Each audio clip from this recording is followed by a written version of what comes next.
Hey guys, welcome back to Clownfish TV. This is Kneon. I'm here with Geeky Sparkles. Hello! And we've got a follow-up on the Bob Iger situation. We did a reaction to it yesterday via live stream, and we were shocked. I mean, yeah, it just happened, so we were like, what's going on? And we still don't know what's going on. We don't, and that's the thing. Now that everybody, the world, has had a day to process the Bob Iger debacle, a lot of people are raising a lot of questions that we raised last night on the live stream because it doesn't make sense. But interestingly enough, the ones that are usually very pro-Disney are like, oh, this is a fantastic choice. This is a great choice. Yeah. It is, you know, there's nothing to worry about. I still like the one from the Motley Fool where they're basically saying that people who didn't like it were mad because they don't like that Bob Chapek puts IP in the rides. And that's not what people were saying at all. So yeah, it's like, whatever. Yeah, we're gonna talk about that because there's a lot of discussion, and I do think that more information is gonna come out in the coming weeks and months. Obviously, I don't think we're ever gonna get the full story because something weird went down. This was not a normal way for them to transition this position. I mean, you're talking about the CEO of the most powerful entertainment company on the planet. And it was done. It just seems like it was done in a very ramshackle. Oh yeah, it was just like way. You know, and in California it was like lunchtime or like 1 o'clock or whatever, and it was, you know, by the way. And then when they had the press or like the interview, he just kept looking upset, and Chapek kept looking like someone, you know, just shocked him, and it, you know, Yeah, we're gonna talk about this. So before we get into it, please subscribe for more pop culture news, views, and rants. We only have 4,000 more to go to 100 grand. Yes. 100 grand. We should get like 100 grand bars and eat them or something. I don't know what to do. That's what we'll do. We'll get 100 grand bars and we'll turn the camera on and we'll just slowly eat them in front of the camera. We'll make a video eating 100 grand bars. Is that what you want to do? I don't know. I don't know what we're gonna do. I need another 100 grand bar. If you see me, I don't need this. All right, I don't know what we're gonna do. It's actually a funny idea, though. Yeah, we'll figure something out. We'll get a paper bag on our head with a hole in it. Eat the 100 grand bar. We're gonna show you our tongue. If you want our lips too, you're gonna have to get us to 1 million. That's funny. No, but you know, we're not hard to find. Our pictures are out there already. It's Twitter. So we're on Twitter all the time. Yeah. So anyway, let's look at this first. So speaking of Bob Iger and his sadness during the interview on CNBC, that was the first time he talked about this. Hello, darkness, my friend. This is Grumposaurus on Twitter replied to us with this, and it's pretty accurate. That was his face during most of the conversation, and Chapek was... I always feel bad for him. I do. And that's saying something, because, you know, I haven't always agreed with the choices he's made. I don't like the fact he wasn't answering questions, but something's going on, and I feel bad for the dude. I do, and I don't know why I do, but I do. Well, he's got his sad old man. No, he's got his piles of money he can cry into. I don't think he's really. I do think that there was something going on behind the scenes. Oh, 100%. I think that he had to answer to a higher power, and I think the higher power wasn't very happy. A lot of people said that the stockholders might have had a behind-the-scenes you know, we were talking about that before. Well, let's look at the other one that was the article I was talking about first. But yeah, that's what I was talking about there, saying that it's because he's the best choice, because he's worked in all these departments, and you know, he's known for he's Bob Chapek, or Budget Cut Bob, for a reason.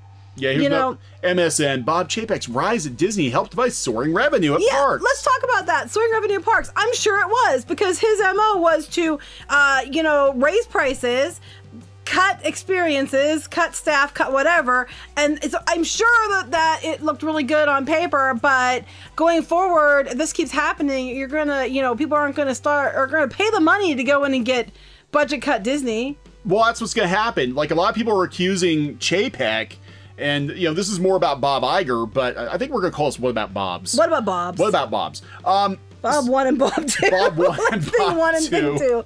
They'll have to mix. It's like the Doctor. He's regenerating into another Bob. That's right. So anyway, this, you know, the thing with Chapek is a lot of people accuse him of turning Disney World and Disneyland basically into Six Flags, because they keep cutting a lot of the experiences that make it worth paying extra for Disney. Right. And it just becomes another theme park. You know, Galaxy's Edge, I think you can blame his budget cuts for a lot of the problems.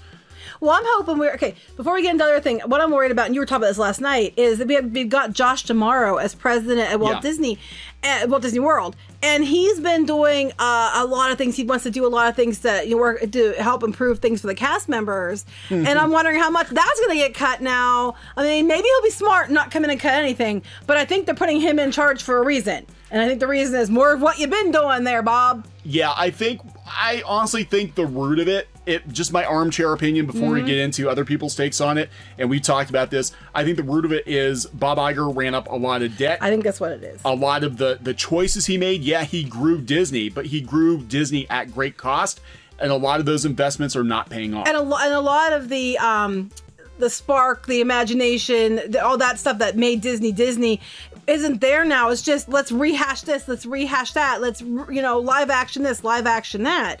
And I think that, that's coming into it too. Yeah, for a little context here, and I knew I remembered something because I have a tendency. We've been doing this for a long time. We've been doing this for a long time. This is all the way back in 2005. Let's go down the memory hole. This is when Iger was named CEO of Disney, and the reason he took over for Eisner was that Eisner had a vote of no confidence against him. Even Roy Disney was against Eisner. He wanted Eisner out the door, but Eisner brought his friend Bob Iger in. Now this is interesting because this is what they had to say about Bob Iger before they brought him in. They basically accused Eisner of not going out to find an external candidate to run Disney, but they basically he was banking on Bob Iger, and that was it. Critics have said that Iger lacks creative vision. Oh, you mean live action of this, live action of that isn't creative vision? Right. Faulting his role in overseeing once struggling ABC. Many viewed him as damaged goods because of his close ties to Eisner, whom shareholders rebuked last March with a no confidence vote. Well, here's the thing. They're coming out and saying here that shareholders had a no confidence to Eisner, but they're not saying that about Iger. So if it was a no confidence, which is what we're kind of hearing, wouldn't they be saying, oh, we voted no confidence in him? They mentioned it for Eisner. Yeah, there's a couple other things here that are interesting in this article that went down the memory hole. Roy E. Disney and Stanley Gold, who quit the Disney board in late 2003 and led the shareholder revolt against Eisner last year, accused the board yesterday of failing to find a single external candidate interested in the job, and thus they handed Bob Iger the job by default. That's kind of not good. They didn't really want Bob. He was just there. Well, that's what I'm thinking. It was going with Chapek. He was there because he wasn't the one people thought it was going to be. And this one's interesting, too. I've had a great working relationship with Bob Iger, said Miramax Films co-founder Harvey Weinstein.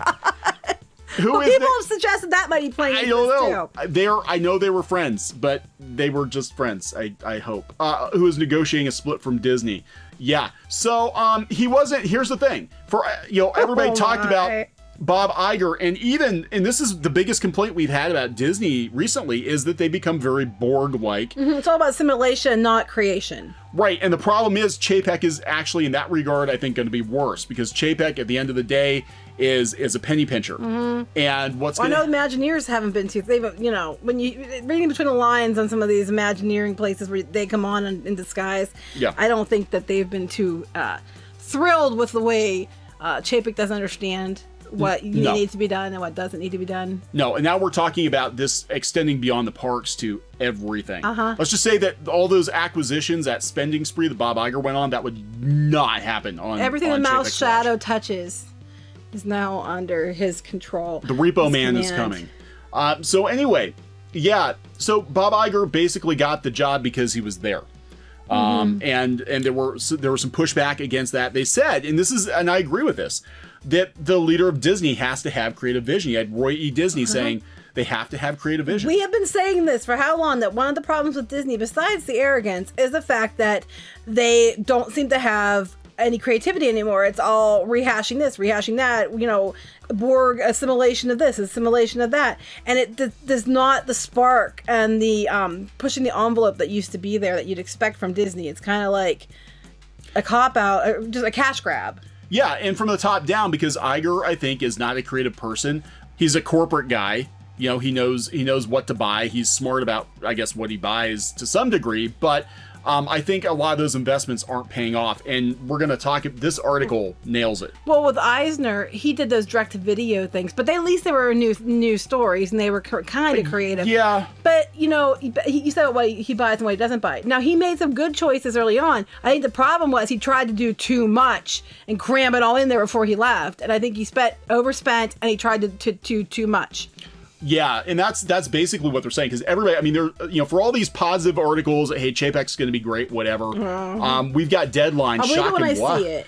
Disney downplays the surprise, timing of Bob Chapek succeeding. And maybe he'll surprise us all. And you know what? I hope to God he does, because right now I am concerned. Anyway, go ahead. I'm concerned too. The worry behind Disney's shocking CEO change in the company's future. See, it's not just us. You know, so they're not even saying what Bob Iger is gonna do, just that he's gonna stay for a while, but we don't know what he's gonna do. You know who else stayed for a while, but they weren't really clear what it was that he was doing? John Lasseter.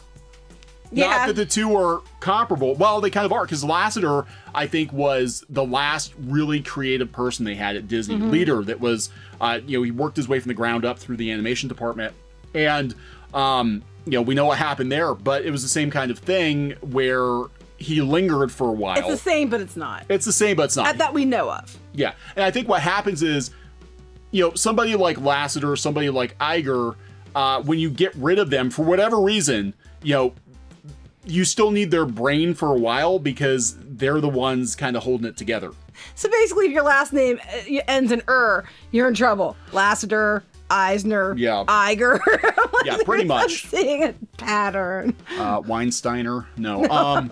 I don't know, but it is weird. And I think it was a case of they wanted him gone as soon as possible. So yeah, clearly we have something to why. But they couldn't just get rid of him because there were so many things going on right now. Well, he has a contract and all that too. Right. But then they did this instead. There was no explanation, so everybody's like, what the heck happened? Like I said, a lot of blogs and a lot of news platforms that are very mouse friendly are like trying to hurry up. Oh, it doesn't matter why. This is gonna be great.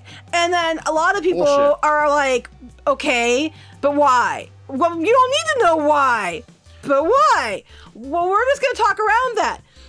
But why though? And we're not being told why. At least with Eisner, you got an answer. Yeah, well, they said, you know, what's Bob gonna do? What's Bob gonna do? Iger appears to have an amorphous and wide-ranging role directing the company's creative efforts while being executive chairman, which could create a bit of an awkward transition in our view in terms of decision-making internally, said someone from Barclays. Like, they're not giving a concrete answer. Basically, people are asking questions. What the hell happened, Disney? They won't tell us. They won't tell us. They won't tell us. But here are the major questions. These are questions we raised last night. This is coming from Business Insider. Iger stepped down from his role suddenly on Tuesday. And executive Bob Chapek took his place, worst possible candidate. Well, I'm sure there's worse candidates. Well, he was there. Like Bob 1, Bob 2 was there. You know, and people were like, well, why? It doesn't matter. Theme parks aren't important. We thought it was going to be the other guy. We thought it was going to be the guy that was the streaming service guy. This is what we're telling you. We've been telling you guys this forever. Theme parks bankroll a lot of this crap. That's why him being a theme park guy matters. And they're thinking I'm betting they're thinking their best shot at getting their money back is to let, you know, Chapek keep, you know, doing what he's been doing. But on a bigger scale. Yeah. Yeah, I think that's it. I think this is all about clawing back money because Disney is in debt. Iger overspent a lot. And this too, they said that, you know, there has been record-breaking box office success. He leaves the role on a certain time. They spent billions and billions on Disney Plus, billions and billions on Fox. We thought that at the same time. The Fox merger has yet to pay off. It's not going to pay off for a long time, guys. And it's not going to pay off at all. Let's be honest. Fox. How much was it? Like 80-some billion? Yeah, for what? The Simpsons, Alien. Nobody gives a shit. The Simpsons. I think that they were, you know, they were doing something. They were editing originally, and then some countries aren't going to get the Simpsons or something. I read. And you know, they're not going to get this money back, and I don't understand. Or if they do, it's going to take years. I was going to say decades. And you know, he's already spent. Now Marvel, you know, that was back when he started. It wasn't too bad, and Marvel's only $4 billion. It's paid itself. I know that's what I'm saying. Yeah. I'm sure it's paid itself back. Star Wars, as much as they've been doing, they have spent so much money on it. Yeah. It's not going to pay back, I don't think, for a while. I highly doubt is paid out yet. It's going to be a while. And then him making comments like, we just slapped Star Wars on it, people show up. I'm sure it didn't go over well with board members or investors. And then it didn't do well because that decision was chaos. It was like colossally stupid. Split up the opening. Yeah, that was bad. The whole rollout of Galaxy's Edge was bad. The declining box office of Star Wars, that was just another piece of the armor that was kind of banged up a little bit here, because I mean, Star Wars, yeah, it's super important to Disney, but I think the Fox thing was a bigger deal. Disney Plus was a bigger deal. And now they even talk about it in this article in Business Insider, they talk about how Disney Plus is flatlining already, because what they have, everybody signed up to check it out. Everybody took a trip down memory lane and they watched The Mandalorian, and now they're like, what the hell? Well, not just that. They said there was going to be a lot more of the old stuff on than there was. I'm sure they're going to want to save some stuff to keep adding. And they do add some new things, but it's mostly like more geared at kids. Yeah. Like High School Musical 4 and, you know, whatever. There's different ones they're adding. And it's more geared for a younger audience. Something they had that was geared more for adults was The Mandalorian, that was new.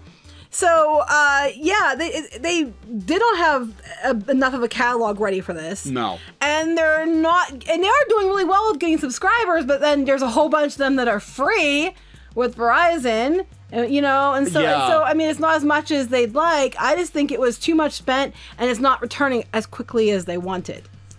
Yeah, so here, Iger downplayed the hasty nature of his announcement. He said during the investor call on Tuesday, it was not accelerated for any particular reason. Crap. Bullshit. Bullshit.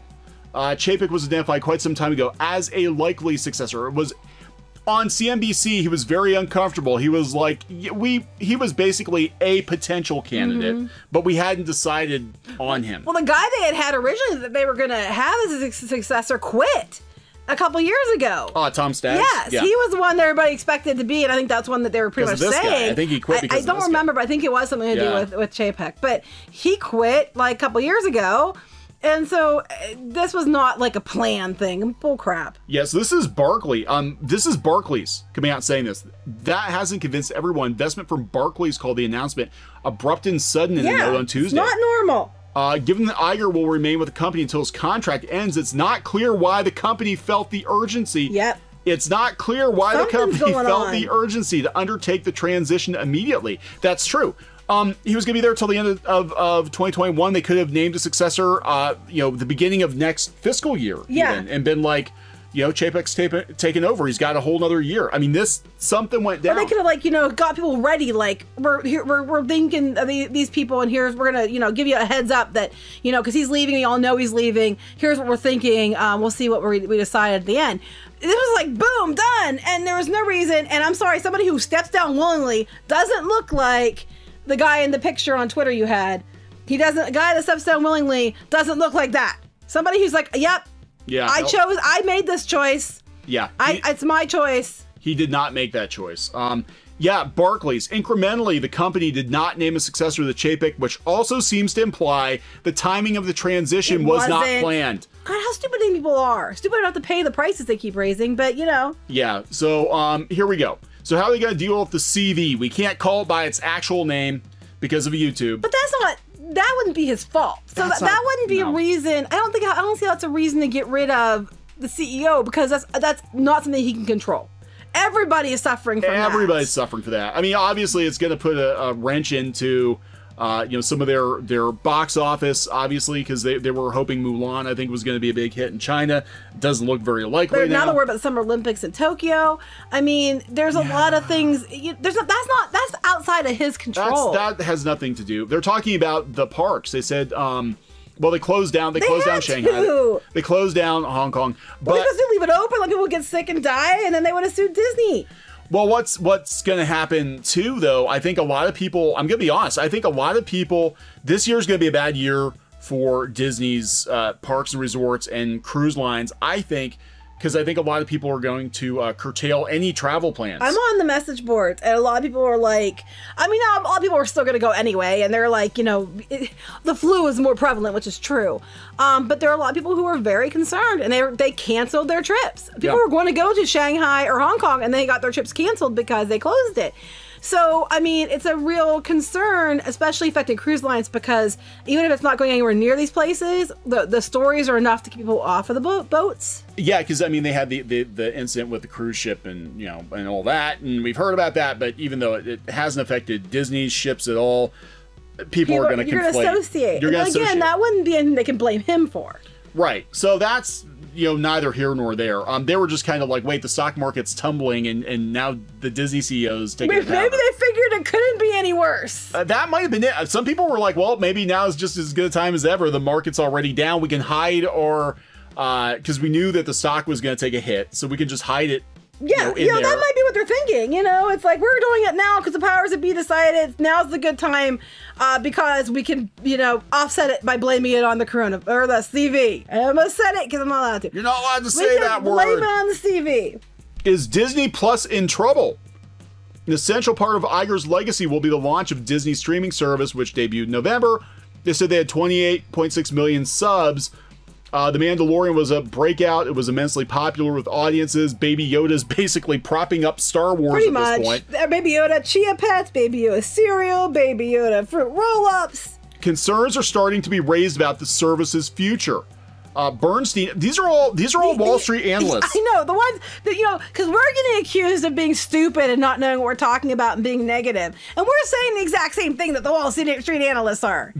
Wall Street analysts are saying this. Bernstein analyst Todd Younger wrote in a report that Disney Plus had probably already reached its peak net ads, and there will probably never be another year where Disney Plus adds as many subscribers as it did in the first year, frankly, in the first quarter. That's probably not untrue, but I think that happens with a lot of streaming services. I think it's a slow burn. Yeah, I think in this case, though, you know, everybody who wanted Disney Plus got it in some way or another, but until they have more programming, you're not going to get new people. Like, everybody's there. It's like, okay, this is great. We've got a vault full of old Disney stuff. Maybe I don't have it on DVD. I can watch old Disney Channel shows. That's awesome. The only major draw is The Mandalorian. It's 8 episodes. It's over. And we're not getting more until October. But yeah, I mean, it's crazy. This year now. But yeah, but now I think starting like later this year and then heading into next year and so on, you're going to get more new things, but not to the extent that you get like with Netflix or with, you know, HBO Max is coming even, and they're having all kinds of new stuff. So, you know, it is going to be a problem. The company made a massive bet on streaming, but it's $70 billion. $70 billion. How much it was. That's a lot. That's a lot of money. I kept thinking 80, but it's 70. $70 billion Fox acquisition, the launch of Disney Plus. Well, I know Disney Plus was billions and billions of dollars too. Barclay said, and it's no adding that there was some expectation among investors that Mayer, who's the guy in charge of Disney Plus, Kevin Mayer, would be the CEO. Yeah, because they figured because basically the investors were investing in the streaming service, so they wanted their guy, the streaming service guy. But I honestly think the Chapek, I don't like it, but I stand by why they picked him, because theme parks is what we've been telling you. Yeah, well, that, and at this point, I think the investor, I think if it was a stockholder move behind the scenes, okay, maybe they kept it on the down low because they didn't want to panic people. Especially given the way the market is right now, I think they're like, we need somebody who's going to come in here and just trim the hell out of the company. Chapek, I think, is a much more recognizable name to a lot of theme park people and a lot of Disney people than the other guy. I couldn't even name Kevin Mayer. I'm like, yeah, they got this guy. I can't remember his name. There he is. What's going on with Star Wars? Yes, exactly. Bob Iger will not fucking answer that question during earnings calls. He will not. I've sat in the last like 3 earnings calls, and people keep asking him, hey, Bob, what's up with Star Wars? And he just deflects every time. Well, maybe if Chapek's here, he'll actually, 1, answer questions, or 2, it won't be that you can't say bad news unless you give good news first. Yeah, that is actually company, that's actually company policy. You can't. You're not allowed to. You have to make sure that everything is sunshine and kittens. Disney has a collection of some of the most popular entertainment franchises like Marvel and Pixar and Star Wars. It hasn't figured out what to do with Star Wars. No kid. Oh, you know what? Who's been saying this all this time? Oh, that's like vindication all over the place. Yes, each movie in the new trilogy of the Disney era grossed over $1 billion, but they also saw a decline from the last one at the box office. Rise of Skywalker was the worst reviewed Star Wars movie in 20 years. Actually, it's under The Phantom Menace now. I think it's worse than The Phantom Menace. After Solo, Star Wars story disappointed, Iger expressed regret about Disney's annual Star Wars release strategy. It wasn't about that. It was about the fact that, I mean, if you had good movies every year, people wouldn't have cared. They'd have been like, they're Guaranteed. When like after The Force Awakens and we had Rogue One, no one cared. Everybody was like, yeah, more. It was when they dropped the ball with The Last Jedi that led down to this complete. Yeah, it just crashed. You know, and then it all went down from there. And the media keeps deliberately, especially the pop culture media, they're having the takeaway that it was because of Rise of Skywalker, and that is not what happened. No, it started before. That was the Rise of Skywalker being a cluster was the end result of the trilogy not being planned out, and the end result of letting Kathleen Kennedy put. Yeah, she's still there. Yep, put Rian Johnson in charge of The Last Jedi with no checks or balances. Well, now Steven Spielberg's quit. He quit the Indiana Jones movie today. Probably because he doesn't want to work with creative differences. Well, they talk about that. They said always creative differences. They said there have been nonstop production woes. Yeah, and who's in charge of all that? Kathleen Kennedy? Yeah, they said that everything's been derailed. There are no details or updates, just we're going to do something sometime. Star Wars, Disney Star Wars hasn't figured out how to sell Star Wars in the crucial Chinese market. That's a hard sell to begin with when it came to Star Wars. Yeah, that was going to be a hard sell. With all that in mind, Disney seems to be betting big on Disney Plus when it comes to Star Wars. The Mandalorian, they're gonna ruin it. They're gonna ruin it, but they don't know what to do. How long is it going to take for Fox to pay off? Yeah. God, how much time do you got? Because it's going to be a long time. Yeah. So, I mean, they cut a whole bunch of movies. We knew that Dark Phoenix was a big flop. We knew that Terminator was a big flop. And here's some other movies that underperformed. Art of Racing in the Rain, 33 million off of a 20 million. I've never heard of it. Ad Astra. Okay, well, I heard that. Yeah, I heard of that. 132 was produced for 87.5. I did not realize Call of the Wild was Fox. That makes sense, though. Yeah, Call of the Wild. Well, no, I'm sorry. It's not Fox anymore. It's 21st Century Studios. That's right, 21st Century Studios, and they changed their phone messages and everything. There was a whole story about it. It did better than expected at 24 million, but it's still disappointing. It was $135 million for a damn dog movie. Well, it's $135 million because they animated the dog. The dog is CG, and he looks weird as hell. Better than Cats. It is better than Cats. Everything is better than Cats. But the dog looks fake as hell. It's going to take a solid year, maybe 2 years before we can have an impact on films. No, Fox, you bought a pig in the poke. Hey, you know what, though? You said about CG looking bad. Genie still did, Aladdin still did well, and we had Blue Will Smith. Blue Will Smith was pretty terrible. So, you know, it's not the CG's fault.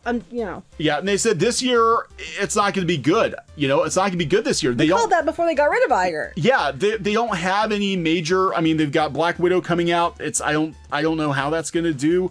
Mulan, but now they were banking on China for Mulan, and we don't know what's going on with that. You know, the Pixar, they've got 2 Pixar movies. Neither one of them look terribly good. Well, Soul might be good, but I don't think it's going to make tons of money. You know, so I don't know. They're not going to have a year like they had last year. No. Last year was the biggest year. Yeah, I mean, Time made Iger the Man of the Year and everything, and he was on the cover with Baby Yoda. With Baby Yoda. And that was a couple months ago, and now he's just out for no reason, and we get this. Sad Iger. I think the bubble's bursting, and then, you know, we also talked, and this is pure speculation, we don't know. We don't know anything. They're not telling us anything. But, you know, last year they did have an accountant, a Disney whistleblower, come out about Disney artificially inflating its profit margins, its revenue. Double counting money, you know, gift cards, and then when they spent, they're counting it twice. And they told the hires up, so they were, it wasn't like it was a little whoopsie they didn't know about. And then they got fired, and they went to the SEC. Yeah, so I'm just saying, just because this all happened on Iger's watch. You know, if you're looking to go to the board for permission to spend a ton of money, you want to make your numbers look as good as possible. And we do know from firsthand experience that Disney tends to massage the numbers a little bit in their favor. So it's very plausible that maybe this is a bubble. Maybe this is not. Maybe this is all pixie dust magic, and Disney's actually not in the financial state that people think it's in. Well, I know they spent a lot of money in the last couple of years, and the streaming service, the Fox acquisition, they're building a new building in New York City on a land they lease for new offices, Disney offices with ABC and everything in New York City, and that's going to cost a small fortune. It's just so much money being spent compared to what they were bringing in, and we know that the attendance was stagnating at the parks. That per person spending was up, but the guests coming in was down. The Galaxy's Edges didn't perform originally like they thought, because that was dumb to open them separately, to open it, 2 different parts. And, they're not getting the money back. The only way they're getting money is because Penny Pigeon Chapek, was, cutting here, cutting there, giving them some money back. Yeah, everybody was shocked by this. It's not, I don't think this is good. I think in the coming weeks and months, we're going to see some, you're just negative. Yeah, I'm just negative. I think the Disney bubble is going to burst. I really do. I think they've been creative with their revenue and bookkeeping, possibly to make it look like they were doing better, to jack up the stock prices, and I think the bottom is going to fall out and we're going to come back to earth. I think you're probably right. Well, I think especially too with the economy and the stock market and the CV and a lot of the things, people are afraid to travel. They're afraid to spend money because they don't know what's going to happen. They don't know, if they're going to be stay at home because of, whatever happens there, or, prices are going to go up because of things that are made overseas being delayed or being hard to get over here. There's a lot of things that are going to come. People aren't going to have the money to spend at the parks and on cruises and things like that. So I think, yeah, there's going to be some burst in here pretty soon. The last time the Disney bubble burst was after another catastrophic event involving a plane. I don't know if I can even talk about that on YouTube. Yeah, is that when Epcot almost went bankrupt? That was when they first built it because they didn't know what to do with it. Oh, no, that was 82. Ton of money. But after that catastrophic event involving a plane, they stopped that building sounds like hotels. 911. Yeah, no, they did. For the longest time, the Pop Century was supposed to be 2 halves, and I'm still bummed about that. We were supposed to get like 0 through 40s, and they were supposed to have that. And for the longest time, it just sat. The shell was there, and it sat there empty until they decided to make it into art animation. And now they got all these projects going on with this hotel and that hotel, and they keep building hotels and shoving as many people in there as they can, even though the parks can't contain them all.